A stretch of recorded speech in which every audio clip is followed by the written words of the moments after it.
Hello दोस्तों, welcome to our channel Noble Shiksha. दोस्तों, बिहार में उद्योगों से संबंधित जो अद्यतन आंकड़े, जो लेटेस्ट फिगर्स हैं, उसी से संबंधित ये वीडियो है। और इसमें प्रस्तुत आंकड़े फरवरी 2023 तक बिहार से संबंधित जो भी एग्जाम होंगे उन सबों के लिए महत्वपूर्ण है, इसलिए पूरा वीडियो आप ध्यान से देखिएगा। इस वीडियो में महत्वपूर्ण आंकड़ों के साथ साथ बिहार में औद्योगिक क्षेत्र में निवेश की क्या स्थिति है, कितने लोगों को रोजगार मिला हुआ है, चालू हालत में कितने कारखाने हैं, कुल कितने निवेश प्रस्ताव स्वीकृत किए गए हैं, कृषि से संबंधित प्रमुख उद्योग, चीनी उद्योग और उसके उप उत्पाद जैसे एथेनॉल उत्पादन, विद्युत उत्पादन और दुग्ध उत्पादन की क्या स्थिति है, इन समस्त आंकड़ों को यहां प्रस्तुत किया गया है। इसके अलावा खाद्य प्रसंस्करण उद्योग, फूड प्रोसेसिंग इंडस्ट्री, हैंडलूम एवं करघा उद्योग, वस्त्र उद्योग, रेशम उद्योग इत्यादि के संबंध में भी लेटेस्ट आंकड़े प्रस्तुत किए गए हैं। तो चलिए शुरू करते हैं। दोस्तों, सबसे पहले हम लोग देखते हैं कि बिहार सरकार के द्वारा औद्योगिक प्रोत्साहन के लिए किन नीतियों का अवलंबन किया गया है। राज्य सरकार द्वारा बिहार औद्योगिक निवेश प्रोत्साहन नीति 2016 की घोषणा की गई थी। इस घोषणा के पश्चात निवेशक यानी इन्वेस्टर्स धीरे धीरे बिहार को विनिर्माण अर्थात मैन्युफैक्चरिंग और सेवा इकाइयों सर्विस सेक्टर में निवेश के लिए संभावित गंतव्य के रूप में अब पसंद करने लगे हैं। अप्रैल 2017 से दिसंबर 2021 के बीच निवेशकों की दिलचस्पी मुख्यतः 3 प्रकार के उद्योगों में थी। सबसे पहले जो पहले स्थान पर है वो है इथेनॉल, दूसरे स्थान पर खाद्य प्रसंस्करण फूड प्रोसेसिंग इंडस्ट्री, तीसरे स्थान पर नवीकरणीय ऊर्जा रिन्यूएबल एनर्जी। ये 3 टॉप प्रायोरिटी पर थे। निवेशकों की दिलचस्पी इन्हीं तीनों में रही है जो इन्वेस्टर्स हैं। दोस्तों, बिहार में निवेशकों की पहली पसंद इथेनॉल के क्षेत्र में निवेश करने की है। अतः दिसंबर 2021 तक इथेनॉल क्षेत्र में निवेश के लिए कुल 159 इकाइयों को स्वीकृति मिली थी। इसमें जितनी राशि निवेश के लिए स्वीकृत की गई है वह बिहार में कुल निवेश का 57% है। जी हाँ, यह 57% है जो इथेनॉल के क्षेत्र में निवेश करने की स्वीकृति दी गई है। निवेश के मामले में यह सर्वाधिक है। याद रखिएगा, इथेनॉल 57%। दोस्तों, नए निवेशकों की दिलचस्पी इथेनॉल के क्षेत्र में अवश्य है, किंतु वर्तमान में चालू इकाइयों के लिहाज से जो यहां पर औद्योगिक इकाइयां फंक्शन में है, कार्यरत है, इस दृष्टिकोण से बिहार के औद्योगिक क्षेत्र में खाद्य प्रसंस्करण, जी हां, फूड प्रोसेसिंग इंडस्ट्री का अभी भी वर्चस्व है। चालू इकाइयों में निवेशित जो कुल राशि है 2438.63 करोड़ रुपये, इनमें से 978.72 करोड़ रुपये का निवेश खाद्य प्रसंस्करण इकाइयों में हुआ है, जो कुल निवेश का 40.1% है। यह प्रमुख फैक्ट है, इसे ध्यान में रखिएगा कि वर्तमान में बिहार में जो चालू हालत में औद्योगिक केंद्र हैं उनमें सबसे बड़ा खाद्य प्रसंस्करण उद्योग है। और जितनी राशि यहां पर उद्योगों में इन्वेस्ट की गई है अब तक, उनमें यह 40.1% के साथ शीर्ष स्थान पर है।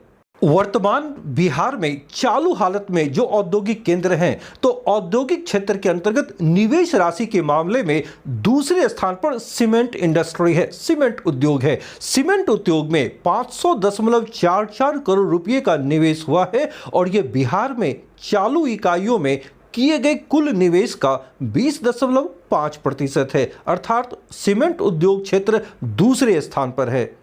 दोस्तों, अब यह प्रश्न खड़ा होता है कि बिहार में चालू हालत में जो औद्योगिक इकाइयां हैं उनमें कुल कितने लोगों को रोजगार मिले हुए हैं, यहां नियोजित व्यक्तियों की संख्या कितनी है। तो ध्यान रहे कि बिहार में औद्योगिक क्षेत्र के अंतर्गत जो कार्यशील इकाइयां हैं, जो फंक्शन में हैं, उनमें नियोजित व्यक्तियों की कुल संख्या 10,819 है।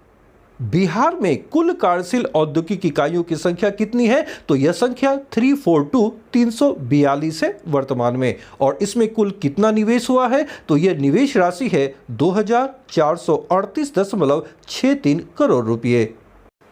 दोस्तों, औद्योगिक क्षेत्र के अंतर्गत अन्य बेहद महत्वपूर्ण तथ्य आगे आने वाले हैं, इसलिए पूरी वीडियो को आप ध्यानपूर्वक देखें। यहां प्रस्तुत समस्त आंकड़े 67th बीपीएससी पीटी और सीडीपीओ पीटी के लिए बेहद महत्वपूर्ण हैं। दोस्तों, बिहार की अर्थव्यवस्था के द्वितीय क्षेत्र यानी औद्योगिक क्षेत्र में वार्षिक वृद्धि दर में विगत वर्षों के दौरान उतार चढ़ाव देखने को मिले हैं। 2015-16 से 2019-20 के बीच विगत 5 वर्षों में सकल राजकीय मूल्यवर्धन अर्थात जीएसवीए में औद्योगिक क्षेत्र का योगदान बिहार के साथ साथ संपूर्ण भारत में भी घटा है। औद्योगिक क्षेत्र में यह गिरावट राष्ट्रीय स्तर की तुलना में बिहार में कम हुआ है। बिहार में यह गिरावट 20.3% से 20.1% है, यानी बिहार में जीएसवीए में औद्योगिक क्षेत्र का योगदान में 0.2% की गिरावट आई है। तो दूसरी ओर पूरे राष्ट्र की ओर देखें तो पूरे देश के मामले में अच्छी खासी कमी आई है, गिरावट आई है, जो 31.6% से 29.6% हो गई है, यानी राष्ट्रीय स्तर पर यह गिरावट 2% की है, जबकि बिहार में मात्र 0.2% है। दोस्तों 2019-20 के आंकड़ों के अनुसार पूरे देश के 18 बड़े राज्यों में सबसे कम सकल राजकीय मूल्यवर्धन में औद्योगिक क्षेत्र का योगदान बिहार का ही है, जबकि देश में प्रथम स्थान पर गुजरात है, जहां सकल राजकीय मूल्यवर्धन में औद्योगिक क्षेत्र का योगदान 50.4% है। यहां पर ध्यान रखेंगे कि सकल राजकीय मूल्यवर्धन में औद्योगिक क्षेत्र का योगदान बड़े राज्यों की श्रेणी में सबसे कम बिहार में तो सर्वाधिक गुजरात में है। दोस्तों सकल राजकीय मूल्यवर्धन में औद्योगिक क्षेत्र के योगदान में कमी अवश्य आई है, किंतु दूसरी ओर हाल के वर्षों में औद्योगिक क्षेत्र में तेज गति से बढ़ोतरी हो रही है। बिहार में 2018-19 में बिहार में कारखानों की कुल संख्या 3.42 हजार थी, जो देश में मौजूद कारखानों की कुल संख्या का 1.41% है। 2018-19 में बिहार में उद्योगों में नियोजित लोगों की कुल संख्या 130,000 अर्थात 1,30,000 थी, जो कि देश के कुल नियोजित लोगों की संख्या का 0.8% है।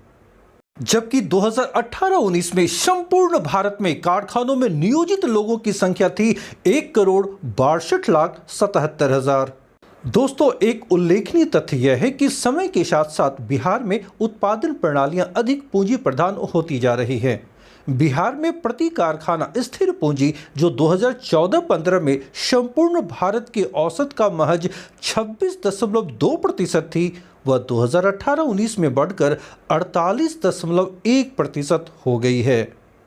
यह एक उल्लेखनीय तथ्य है कि बिहार में प्रति कारखाना स्थिर पूंजी अब कितनी हो गई है। 2018-19 के अनुसार यह 48.1% हो गई है। दोस्तों आंकड़े यह बयां कर रहे हैं कि हाल के वर्षों में बिहार में प्रति कारखाना श्रमिकों की संख्या में कमी आ रही है। इन श्रमिकों में मजदूर और प्रबंधकीय कर्मी दोनों शामिल हैं। यह प्रदर्शित करता है कि बिहार में उत्पादन प्रक्रिया में पूंजी सघनीकरण, जी हाँ, कंसंट्रेशन ऑफ कैपिटल बढ़ती जा रही है, यानी अब बिहार में उत्पादन प्रक्रिया में पूंजी का सघनीकरण हो रहा है। दोस्तों सभी मापदंडों के लिहाज से भारत के सभी राज्यों में बिहार में औद्योगिक क्षेत्र का आकार बहुत ही छोटा है। जैसा कि आपको जानकारी अब है कि 2018-19 में देश के सकल मूल्यवर्धन में बिहार का योगदान महज 0.8% ही था। 2018-19 के जो आंकड़े हैं इसके अनुसार बिहार में निवेशित स्थिर पूंजी और कार्यशील पूंजी की मात्रा भी देश में सबसे कम थी।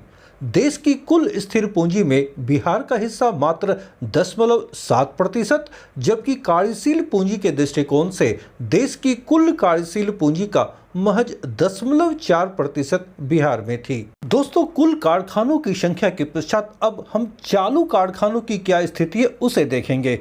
2018-19 में बिहार में चालू कारखाने, जी हां, जो फंक्शन कर रहे थे, जो चालू हालत में थे, उनकी कुल संख्या 3,422 थी।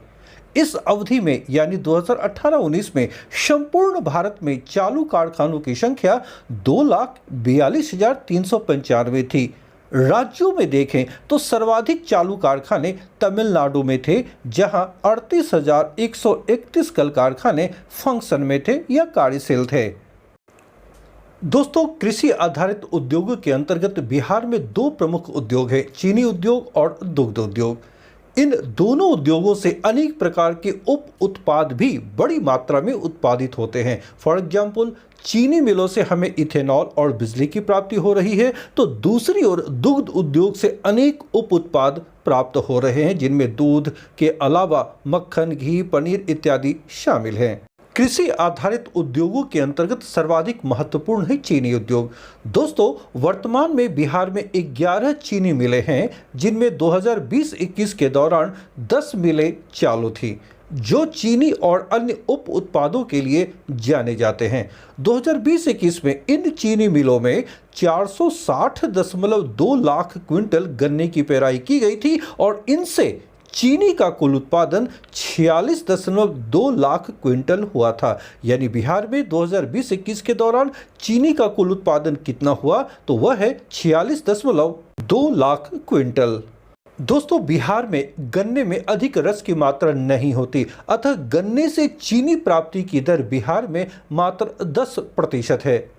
दोस्तों, बिहार के चीनी मिलों से अब उप उत्पाद के रूप में इथेनॉल की प्राप्ति भी की जा रही है। तो 2020-21 में इथेनॉल तैयार करने की सबसे अधिक क्षमता किस इकाई की थी, तो वो है हरिनगर चीनी मिल, जो रामनगर पश्चिम चंपारण में है। यहाँ पर इस अवधि में यानी 2020-21 के दौरान 120,000 लीटर प्रतिदिन इथेनॉल का उत्पादन किया गया था। दोस्तों, चीनी मिलों के द्वारा आज विद्युत उत्पादन भी किए जा रहे हैं। तो विद्युत उत्पादन के दृष्टिकोण से 2020-21 में चीनी मिलों द्वारा उत्पादित कुल विद्युत में सर्वाधिक योगदान की अगर बात की जाए तो लौड़िया पश्चिम चंपारण और सुगौली पूर्वी चंपारण, इन दोनों चीनी मिलों का संयुक्त रूप से 45% योगदान था। यानी बिहार में लौड़िया और सुगौली चीनी मिल की विद्युत उत्पादन करने की क्षमता सर्वाधिक है। दोस्तों, बिहार की 11 चीनी मिलों में से 8 चीनी मिलों में विद्युत उत्पादन की क्षमता है, जो बिहार के 5 जिलों के अंतर्गत मौजूद हैं। ये चीनी मिलें हैं बगहा, हरिनगर, नरकटियागंज और लौड़िया, ये चारों पश्चिम चंपारण जिले में, सिंधवलिया गोपालगंज जिले में, रीगा सीतामढ़ी जिले में, हसनपुर समस्तीपुर जिले में और सुगौली पूर्वी चंपारण जिले में। ये वो जिले हैं या वो चीनी मिल मौजूद है जहां विद्युत का उत्पादन किया जा रहा है। सर्वाधिक विद्युत उत्पादन क्षमता वाली चीनी मिलें बिहार में जो हैं, उनमें लौड़िया और सुगौली, इन दोनों की क्षमता 20 मेगावाट की है, जो सर्वाधिक है। इसके पश्चात हरिनगर पश्चिम चंपारण की इकाई की क्षमता 14.5 मेगावाट है। इसके पश्चात सिंधवलिया गोपालगंज का और हसनपुर समस्तीपुर का, इन दोनों की क्षमता 10 मेगावाट विद्युत उत्पादन करने की है। दोस्तों, 2020-21 के दौरान बिहार के समस्त चीनी मिलों में कुल विद्युत उत्पादन क्षमता कितनी थी, तो यह थी 88.5 मेगावाट। जितनी भी इकाई है जिनसे विद्युत का उत्पादन हो रहा है, सभी की क्षमताओं को मिलाकर यह थी 88.5 मेगावाट। 2020-21 में बिहार के 6 चीनी मिलों द्वारा प्रतिदिन इथेनॉल का कितना उत्पादन किया जा रहा था, तो यह है 395,000 लीटर। बिहार में सर्वाधिक चीनी उत्पादन करने वाली इकाई कौन कौन सी है, तो ध्यान रहे बिहार में सर्वाधिक चीनी का उत्पादन इस अवधि में 2020-21 के दौरान हरिनगर पश्चिम चंपारण में हुआ था, जो 11.2 लाख क्विंटल थी। इसके पश्चात नरकटियागंज, तीसरे स्थान पर बगहा और चौथे स्थान पर हसनपुर चीनी मिल थी उत्पादन के मामले में। कृषि क्षेत्र के अंतर्गत दूसरा महत्वपूर्ण उद्योग है डेयरी इंडस्ट्री, दुग्ध उद्योग या गव्य उद्योग। दोस्तों, संपूर्ण देश के साथ साथ बिहार में भी ग्रामीण क्षेत्रों में आमदनी बढ़ाने में दुग्ध उत्पादन विकास और दुग्ध सहकारी समितियों ने बहुत ही महत्वपूर्ण भूमिका का निर्वहन किया है। दोस्तों, गुजरात स्थित आनंद के पैटर्न पर बिहार में भी दुग्ध उत्पादन को बढ़ाने के लिए ऑपरेशन फ्लड के अंतर्गत 1983 में 1983 में कॉम्फेड की स्थापना की गई थी। कॉम्फेड अर्थात the Bihar state milk cooperative federation limited, Hindi में इसे बिहार राज्य दुग्ध उत्पादक महासंघ लिमिटेड कहा जाता है। दोस्तों, बिहार में दुग्ध उद्योग को बढ़ावा देने के लिए कॉम्फेड द्वारा सीतामढ़ी, पूर्णिया, भागलपुर, हाजीपुर और गया में नए दूध संयंत्रों की स्थापना की जा रही है। जी हां, इन स्थलों पर नए डेयरी स्थापित किए जा रहे हैं। ये सभी निर्माण के विभिन्न चरणों में हैं। इसके अलावा कॉम्फेड द्वारा महेशखुंट खगड़िया में पशु आहार संयंत्र और डेहरी ऑनसोन रोहतास जिले में दुग्ध शहदुग्ध चूर्ण संयंत्र स्थापित की जा रही है। तो ये 2 इकाई को ध्यान में रखिए। कॉम्फेड द्वारा महेशखुंट खगड़िया में पशु आहार संयंत्र की स्थापना की जा रही है, तो दूसरी ओर डेयरी ऑन सोन में दुग्ध और दुग्ध चूर्ण यानी दूध के जो पाउडर बनाने के कारखाने हैं वो लगाए जा रहे हैं डेयरी ऑन सोन रोहतास में। दोस्तों, कॉम्फेड द्वारा विक्रय किया जाने वाला सबसे महत्वपूर्ण उत्पाद दूध है। 2020-21 में कॉम्फेड द्वारा प्रतिदिन कितने दूध का विक्रय किया गया, तो ये है 15.22 लाख लीटर दूध प्रतिदिन। ये कॉम्फेड द्वारा बिक्री की गई थी 2020-21 के दौरान। दोस्तों, कॉम्फेड दुग्ध उत्पादन और विकास के लिए एक प्रभावी संस्था है। इसकी सदस्यता लगातार बढ़ती जा रही है। 2020-21 में इसकी सदस्यता बढ़कर 12.57 लाख हो गई है, जो 2016-17 में 10.86 लाख थी। इस तरह पिछले 5 वर्षों में, जो 2016-17 से 2020-21 के बीच है, इसकी सदस्यता में 15.8% की बढ़ोतरी हुई है।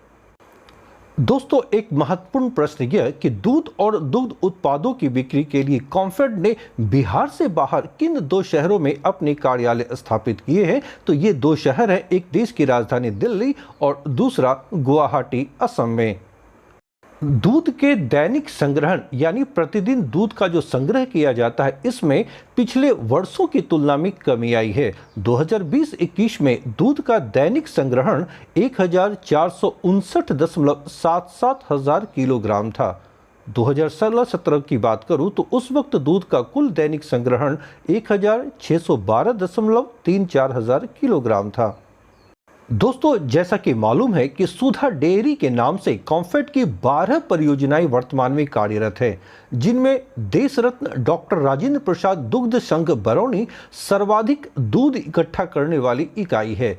बरौनी संयंत्र में 2020-21 के दौरान 392.56 हजार किलोग्राम दूध इकट्ठा किया गया था, जो बिहार के सभी इकाइयों में सबसे अधिक है। दोस्तों, कॉम्फेड दुग्ध उत्पादन के अलावा जिन अन्य क्षेत्रों में सेवाएं प्रदान कर रही हैं, वे हैं कृत्रिम गर्भाधान, आर्टिफिशियल इंसेमिनेशन, टीकाकरण, वैक्सीनेशन, कृमिनाशन, वर्म डिस्ट्रक्शन, बीज वितरण, सीड डिस्ट्रीब्यूशन और पशु आहार वितरण, एनिमल फूड डिस्ट्रीब्यूशन। आइए हैंडलूम और पावरलूम की क्या स्थिति बिहार में है, इस संदर्भ में देखते हैं। भारतीय वस्त्र उद्योग रिपोर्ट जो 2021 की आई है, इसके अनुसार संपूर्ण देश के सकल घरेलू उत्पाद अर्थात जीडीपी का 2% भाग वस्त्र एवं परिधान उद्योग से प्राप्त होते हैं। वस्त्र उद्योग में पूरे देश में 4.5 करोड़ लोगों को रोजगार आज मिली हुई है और उनमें से 8% हथकरघा श्रमिक हैं। दोस्तों, बिहार में वस्त्र उद्योग का आकार काफी बड़ा है, जो 14 विभिन्न स्थानों पर फैले हुए हैं। वस्त्र उद्योग के अंतर्गत हैंडलूम और पावरलूम ये दोनों शामिल किए जाते हैं। तो जिन 14 स्थानों पर बिहार में वस्त्र उद्योग मौजूद है, वे हैं भागलपुर, बांका, गया, नालंदा, नवादा, मधुबनी, औरंगाबाद, रोहतास, कैमूर, पटना, सिवान, पूर्णिया, कटिहार और पश्चिम चंपारण।